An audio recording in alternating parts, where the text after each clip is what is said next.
Live from KTV in Reno, you're watching 2 News at 6:30. This was a heavy problem last year. We had multiple fires that were started.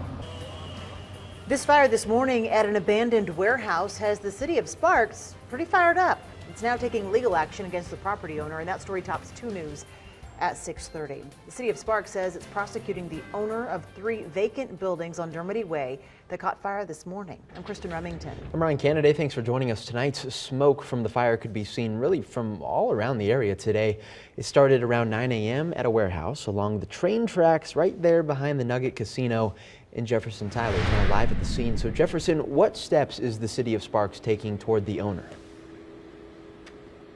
Well, the city of Sparks says that they have multiple warrants out for the arrest of the owner of this property, Ron Shemesh, and that for he and his company, and his company is called, his company is called Cody Jet Corporation. Well, they're being prosecuted for multiple misdemeanors for this location, and there are 21 actually code violations that are for this location that are outstanding at this time.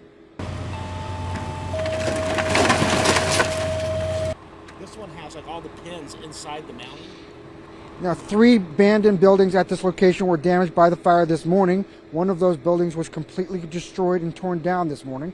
2 other buildings nearby were also damaged. Spark firefighters say they have responded to a number of calls at the site over the last several years after homeless people started fires on the property. The city of Sparks says the owner of this property paid off $27,000 for code violations in February and put up a barbed wire fence around the property, but the problems have not stopped.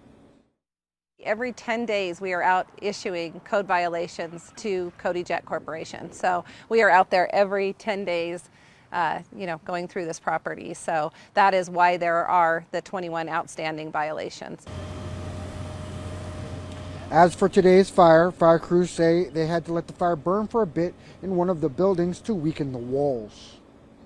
By the end of the day, all those walls will be down on the ground, whether it's us being able to do it or getting some assistance with a dozer to make sure when and if people do come back here again, it'll be at least be safe for them to walk around. Now, the city of Sparks says they cannot comment on pending litigation at this time. We have been trying to contact the owners of this property, but so far has been unsuccessful. I spoke to one of the people who rents actually the property, one of the properties here at this location. They say they've been unable to contact him as well. Covering the story, Jefferson Tyler, 2 News.